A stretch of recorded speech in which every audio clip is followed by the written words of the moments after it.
ये है ideas of India. And we had some amazing music short while ago, which I saw you thoroughly enjoying. So I'm very curious, is Mr. Arvind Panagariya into music? And what kind of music is he into? Mainly the old songs, you know, the Kishore Kumar, Mukesh, Rafi, Lata. So I'm from the old generation, so mostly it's still stuck in there.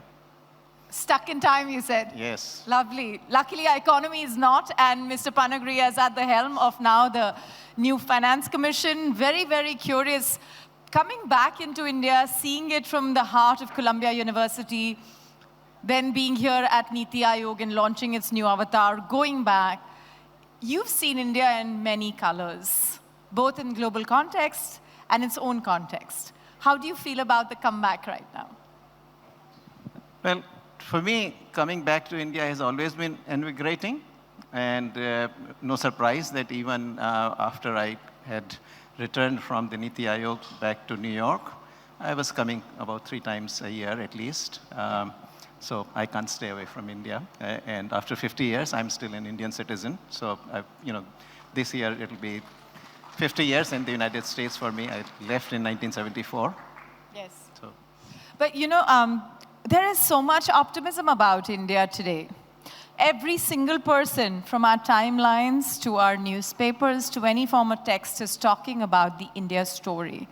And it's not just about relative to the world. Of course, everything is relative. But having seen India from the outside and now building these, executing a lot of new ideas, which we'll talk about as we go, what is making you excited about the India story today?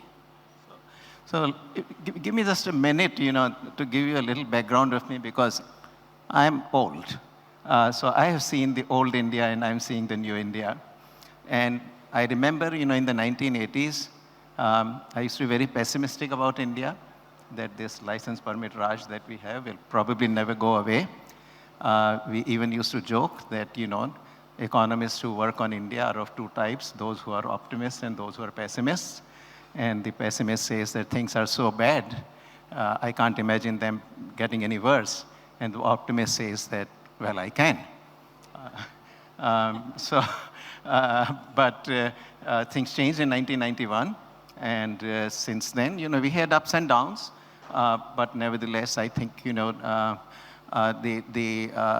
trend has continued to be towards liberalization with some bumps along the way. And as a result, the growth has been kicked up. For about 20 years, we have now grown about 7% a year in real rupees. But if I make the same calculation in real dollars, we have grown about 8% for 20 years. And if I take out the COVID years, it's 8.8% in real dollars. So that's hell of a growth. We could have never imagined in 1980s that this could happen.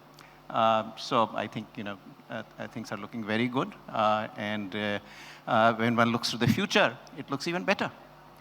One of the parts of the topic of this afternoon includes the term jobs. And everyone who talks about the India growth story talks about amazing numbers that makes everyone euphoric about the potential. But every time we attach the word jobs with it, it doesn't always seem to add up. Does this add up? Does this add up for Arvind Panagariya?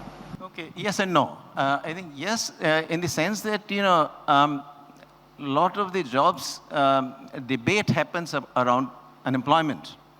And if you look at the serious surveys, which is the, PLFS, the labor force survey that the MOSPI does, your unemployment rates are not very high.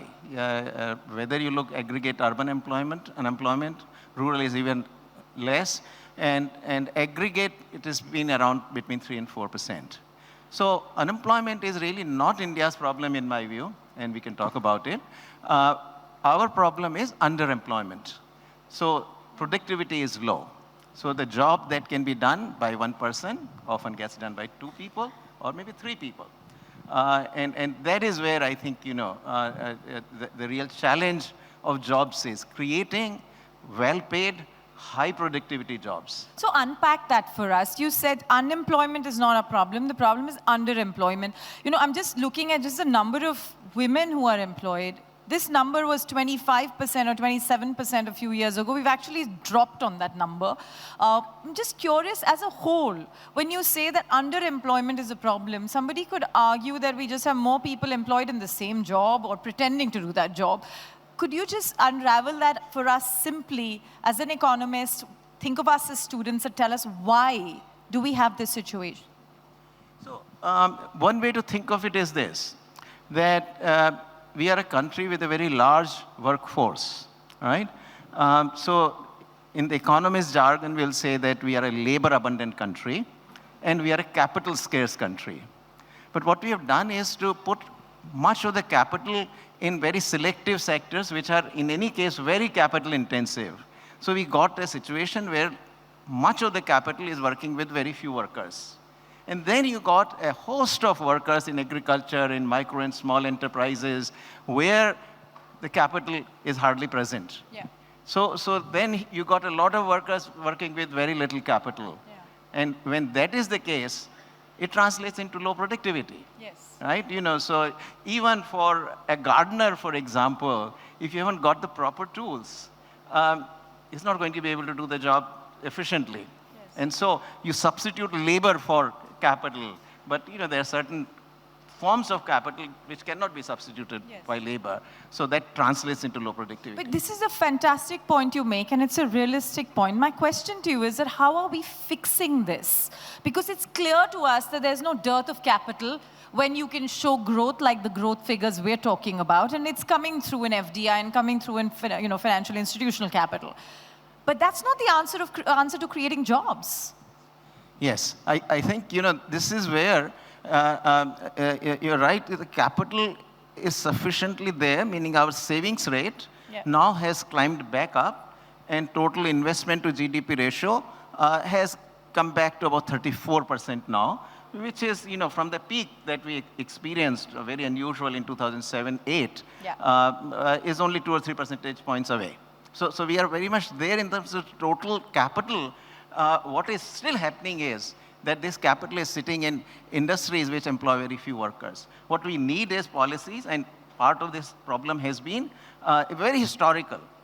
You know, we started out with incredible kind of license permit Raj on industry. So industry was very shackled. We opened that in the 1990s, but the small scale industries reservation remained.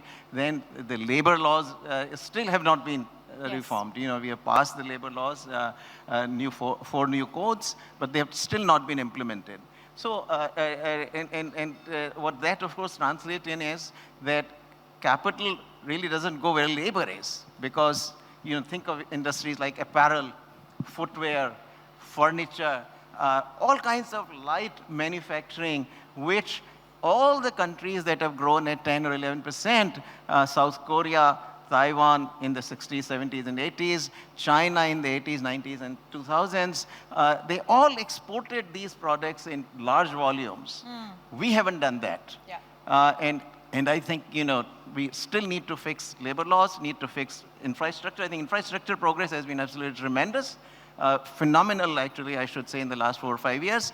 But again, we do need to fix the labor laws. Some trade issues also, because, you know, we have so to compare to other countries, our protection level is higher. That needs to come down. So I think, nevertheless, on the whole, we are in a fantastic sweet spot. These are problems I think will get sorted out, and over the next 10 years, I'm very optimistic that the jobs problem will be solved as well. So, Mr. Panagariya, we last met in 2007-8, on the steps of Columbia University, and I still remember that we were talking about labor law challenges. We are in 2024. We're still talking about labor law challenges. Are we just disillusioned about solving this? Is this something that we have moved the bus from? Because you said capital doesn't chase labor-intensive spaces. Is it time for India to wake up and say, manufacturing, I haven't got it right, I've missed the bus, let me now build on something else? Just curious. I mean, we're actually entering an era where the entire country is talking about semiconductor chips. And a large part of the world has moved on from it. So I'm very curious about your very honest thoughts on these. Look, just quickly on the semiconductors, there is a different argument, and that's a more national security kind of argument that you don't want to get caught up in a situation in which you don't have access to semiconductors. Okay. So perhaps you could argue about that. But there is no escaping manufacturing. I think it's nonsensical for anybody to say that you can grow the economy on services. Name one country on the face of the earth over the last 150 years which has actually grown and transformed itself without manufacturing. Then what makes you hopeful now, in 2024 about India? Why will we get it right now? In India, the reforms have been piecemeal. That is the challenge. Within a democracy, there are a lot of strengths, but it is also the fact that you have to take the people with you. And so the reform process tends to be slow. There is no question about it. You can draw the contrast between India and China, for instance, that, after Mao died in China, Deng Xiaoping came along and he said things were not quite right. That's not the way it ought to be. And with the authoritarian system, Deng Xiaoping went in and bang, bang, bang. I mean, he also faced internal opposition, but it still was nothing like what our political class have to face when they make changes. We saw that happen in the case of the farm laws, for example, which had to be ultimately withdrawn. So it is a slower process. Our politicians also understand it, so they do try to evolve some consensus first, and then bring the reforms. And labor law clearly was, remember that Mr. Yashwant Sinha, during Mr. Vajpayee's prime ministership, had first put the labor law reform on the table, but at that time, then he couldn't build the consensus, so he took it off. And subsequently, I think no other government had taken the courage, but now the Modi government has gone ahead and passed at least the laws. So, I think it'll happen. I mean, now the laws have been passed. The difficult part has been done. It's only that some of the states are dragging their feet in writing the rules and regulations, because laws cannot be implemented without every state writing the rules and regulations, because the old laws have to be repealed. Yes. Now, you can't repeal the old laws. These are central laws. You can't repeal the old laws for 22 states and not for the other 6 states. Yeah. So therefore, they have to be implemented in all 28 states simultaneously, and that process is ongoing. For most of these codes, most of the states have actually written the rules and regulations. Just 2 or 3 states left. It'll happen as soon after the elections. So given that the Indian economy has always sort of waited for these disruptive moments, the leapfrog story, what do you think is going to be your 2 biggest priorities in the new role as you look at the India story, perhaps at yet another pivot in the global market? Yes. Now, in my new position, I think it's a very different job. This is not directly related to the reforms. It has to do with the division of tax revenues between the center and the states and among the states. So this is really, a very low-key. It's almost a political job, by the way. It is turning a little more political, you could say, but largely I think the history of finance commissions has been that it is a very professional body, keeps a low profile, and it does its job. And in the end, I think, it has enjoyed the general acceptance from all political parties, and it has never resulted in any kind of political storm, so to say. Yes. So I hope we can do the same. So not from my side, but I think I can tell you what reforms perhaps we will need to do going forward. So I've already mentioned the labor laws which have to be implemented.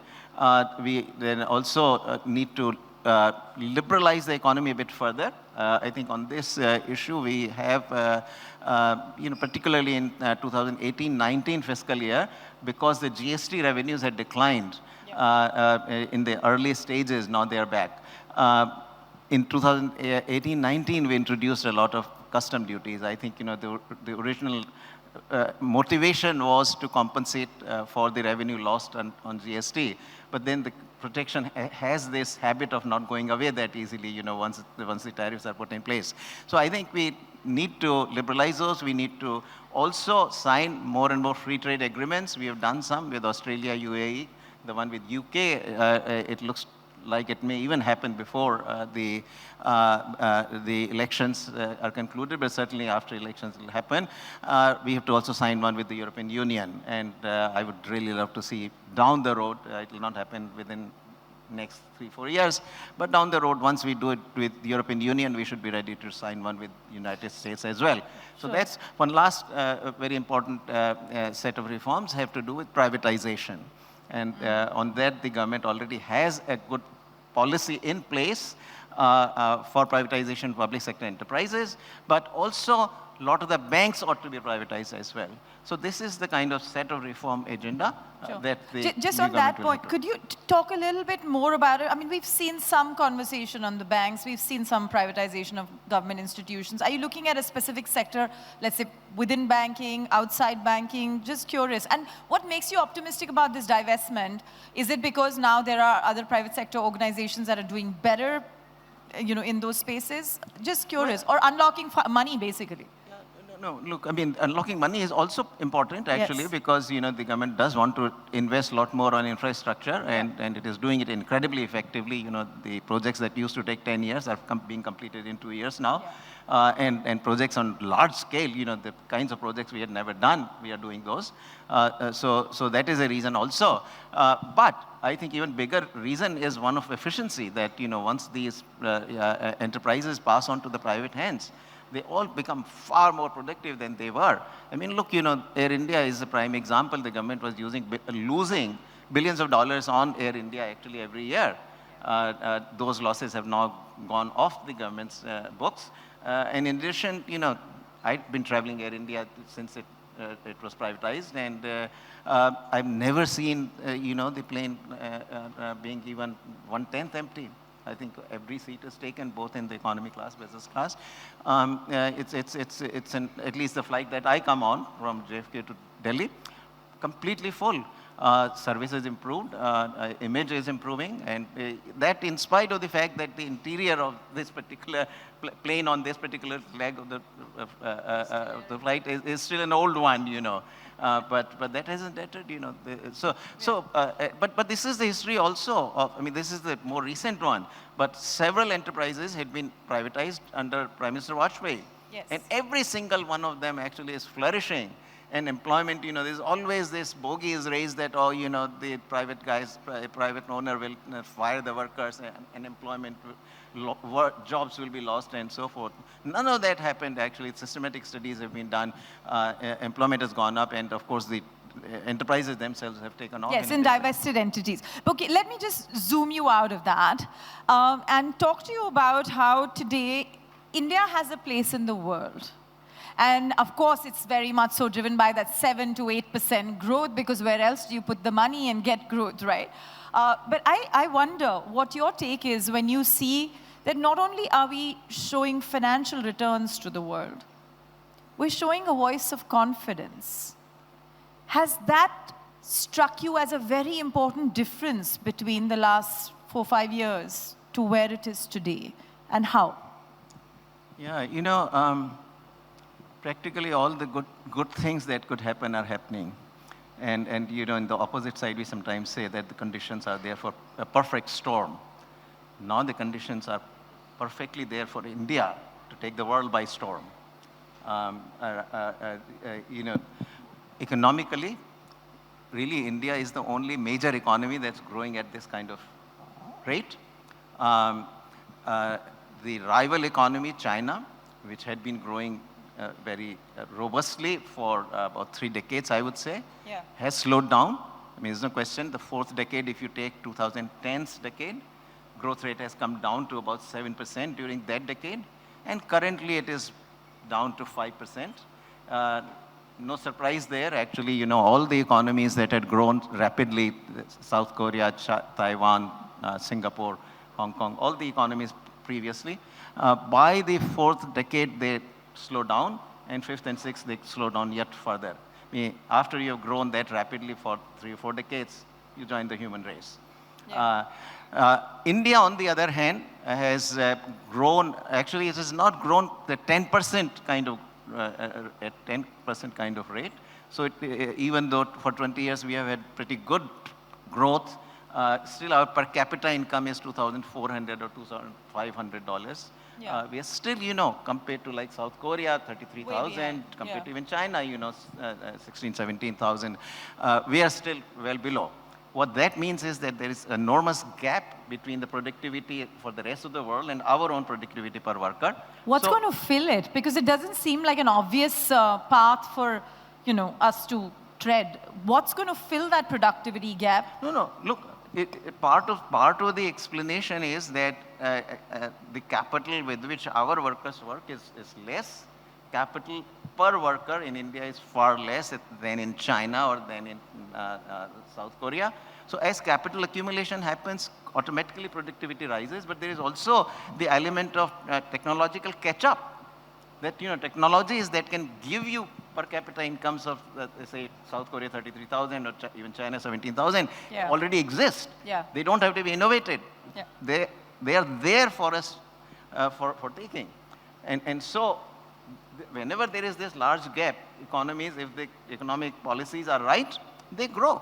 They grow fast. So let's double click on that. There are two parts to it. One is the fact that, like you mentioned, China, we are also a population which was a demographic dividend story about 20 years ago. Today, there is no guarantee that this demographic dividend will stay with that much gusto, given that, you and I just spoke about the unemployment situation, and there's certainly not enough jobs are getting created to that extent. And the second part of it is this capital. Let's say if the capital comes in today, it needs time to grow its potential, which means if investments happen today, we're going to see the benefits only after a few years, maybe a decade later. So how do you see some of that time gap getting crunched for India to sustain this from 8 to 10 to 12%? Yeah, no. I mean, you said you and I, that's your pessimism, not mine, My job is to ask you questions. No. Look, there are a variety of ways that demographic dividend, which still is very much with us and will stay with us, kicks in. First of all, there are two aspects to it. Population is large and the population is young. Okay, the size, first of all, helps you. Just think of digitization, right? Once you put the infrastructure in place, it's there for everybody to use. So, once the infrastructure has been put in place, if 10 more people want to use that infrastructure, there is hardly any extra cost to it. Yeah. In fact, there is an added benefit that comes from being able to interact with larger number of actors on the platform. So that's, so there is this scale economy. Roads, when you have to build, it for a smaller population, it's per person, the cost is going to be much more. But when you got a larger population, more dense population, per person cost is much lower. So that's the size aspect of it. Now the younger population aspect of it. Just think China, for example, right? Each couple has two parents, on the woman's side, and two parents on the men's side, and four parents to take care of, and not enough children, right? We don't have that kind of dependency ratios yet, and we are going in that direction, but it'll still be a long while before we get there. So that's one aspect. But also, the younger people save for the future, and the older people who are retired spend their past savings. And given the fact that there's a lot more younger people in India, savings rate, therefore, has a lot more potential. Yeah. It's already high, and it probably has the scope to rise yet further. So, also from the consumption side, then, the younger population is much more demanding. Innovation, younger population is much more innovative, is willing to take risks, it's more risk-taking. So there are a number of these factors, each of these, empirically is harder to get handle on, but it ultimately reflects in the higher rate of growth. Okay, let's pick two aspects and we'll close the discussion with that. One is that we're sitting in Mumbai, the city of Dhanda. They want to know, the stock market has been unstoppable. Do you feel, and wear your professorial hat when you talk about this, that our markets really reflect how we are doing as an economy or how we're doing as sentiment? Investors are smart people. They're not there to sort of burn their money. And if the stock market is booming, I think somebody is investing there. Now, right now, of course, conditions are particularly good because there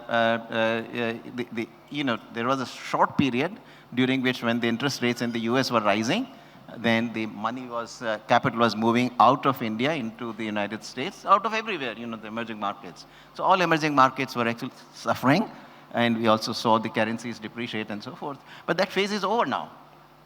On the US side, particularly, to some degree on the European side also, but less so, now the expectations are that the interest rates are going to come down, right? So that naturally means that capital is moving back here. Yes. That's one. But the second factor, which is so much favorable to India, is about China. Now, as multinationals move out of China, they have a lot of options. They could go to Vietnam, they can go to Thailand, they can go to Indonesia, and so forth. But in the end, I think from the longer run perspective, size matters. Size matters. Yeah. I think at the end of the day, if you're trying to create supply chains which will be friction-free, meaning, if you locate them in 10 different small countries, then in the supply chains, products, the components as they move from one country to another country to another country before being assembled fully in one place, there's a lot of friction at the border. Yeah. But if it's a large country, you can locate the supply chains here, and these things can move in a frictionless way. Yeah. So what we need is, still continued reforms, continued liberalization. I think that if that happens, we are the natural successor in this sense as China recedes from the market. Successor to China, is that what you're saying? Sorry? Successor to who? Successor to China. China. Yeah. Okay. Okay, my final question to you, and this is linked to a few phrases you constantly use, digital infrastructure. Is that the game changer for India's global story and the success story of the UPI, for example, other than the notional possibility of us, or not even notional, real possibility of us to use it at the Eiffel Tower.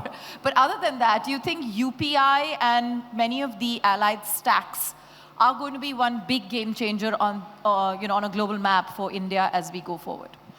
There is no doubt that it is a very important part of the change, but that's not the only change, right? So on public infrastructure, I think there is no country that has done what India has done. And it's not, merely the story of UPI, but there's a lot of other things that have gone on as well.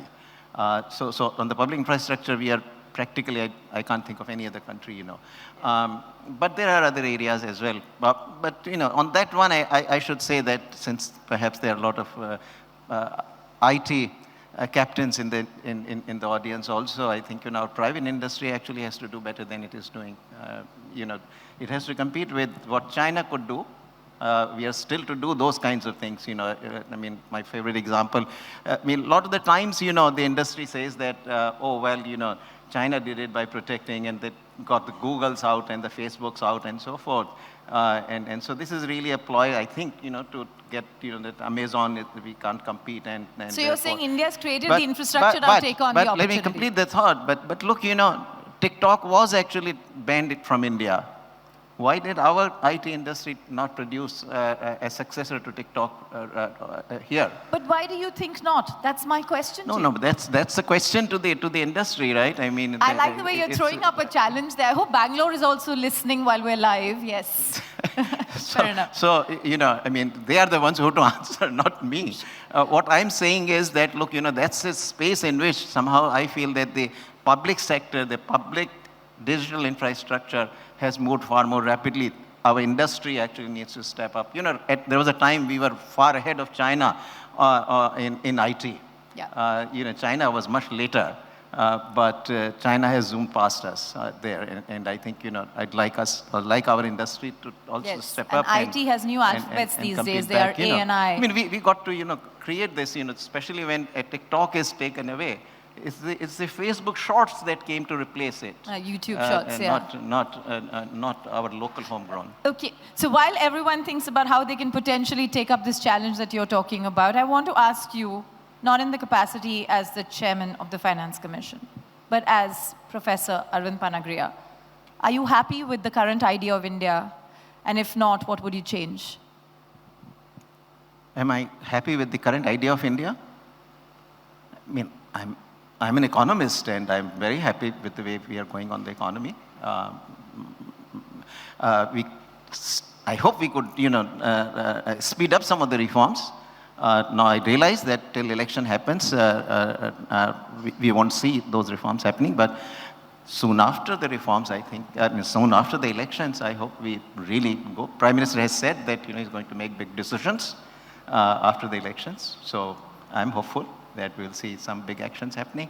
And certainly, at least the UK-India free trade agreement can still happen now. I mean, before, at least there are signs like it might happen now. Now that you've backed, let's get this done. Thank you very much for joining us. My pleasure. Thank you for having me. Ideas of India, ये है Ideas of India. ABP Networks, Ideas of India.